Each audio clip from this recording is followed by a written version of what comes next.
Hey there. Today we are planning on making one of our favorite things, which is garlic chili oil. Yay! We put chili oil on everything. It's great for dipping dumplings into.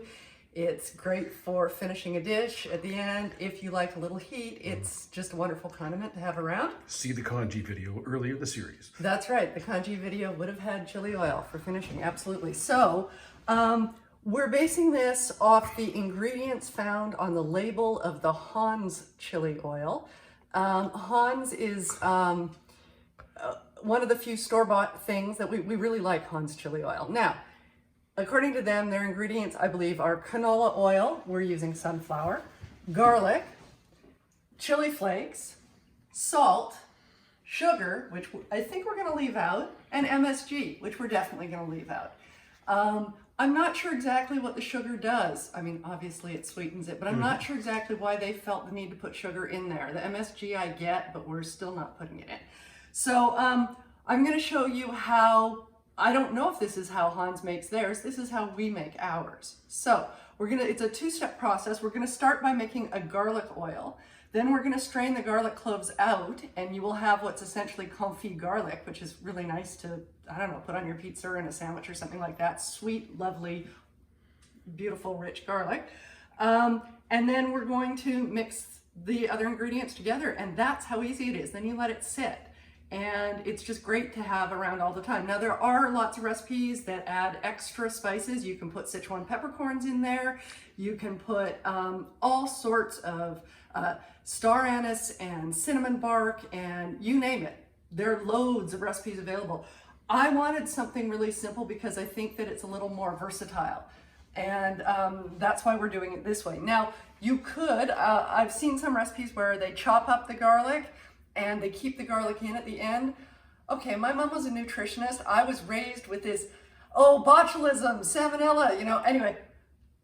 Garlic in oil, to me, botulism warning signals going off. So we're not going to be doing that. I will be infusing the flavor of the garlic into the oil and then straining the garlic out, so we're not worrying about things like botulism. Plus, the bigger pieces make it harder for it to burn as well, right? Absolutely. We don't even want the garlic to be browned in any way. We're going to put it on a really low heat for about 30 minutes, and it's going to cook and soften the garlic, and all the yummy garlic flavor is going to go into the oil. Well, not all of it, because some of it's left in the yummy garlic, and then we're going to strain the garlic out, and like I said, you can use the garlic for something else. So let's just get started with that. We're just going to put, this is a cup of sunflower oil, because that's the neutral oil that we have around here. That pan have a warranty?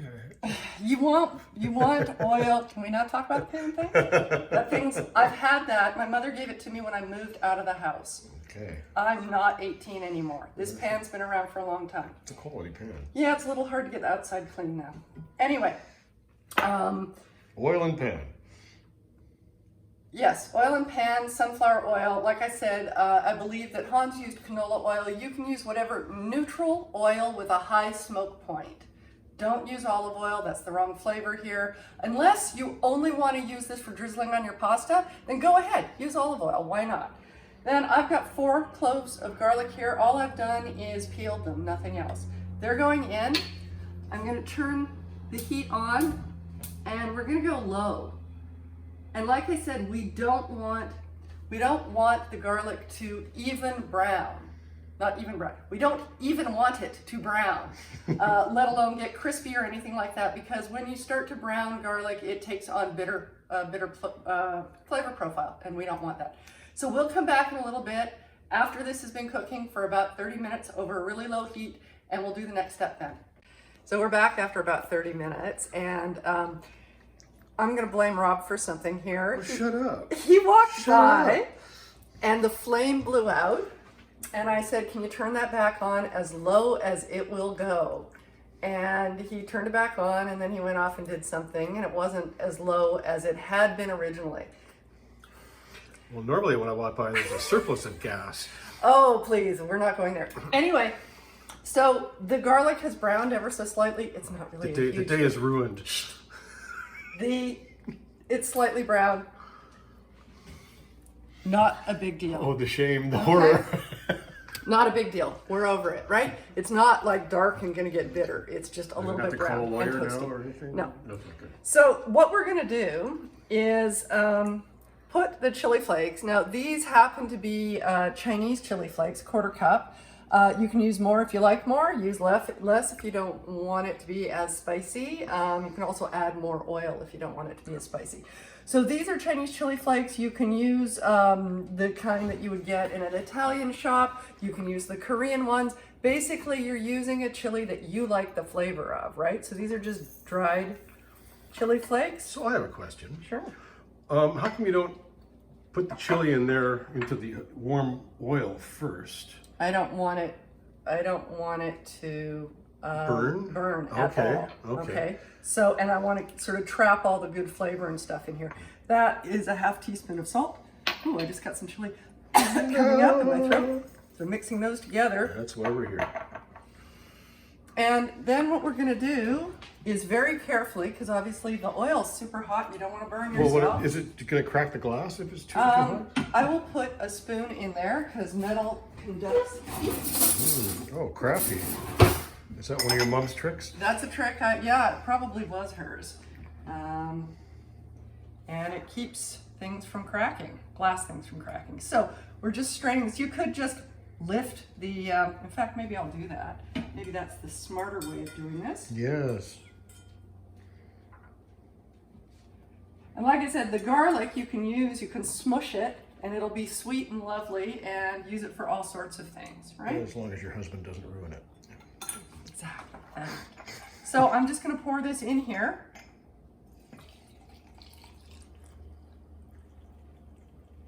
You can hear it bubble a bit.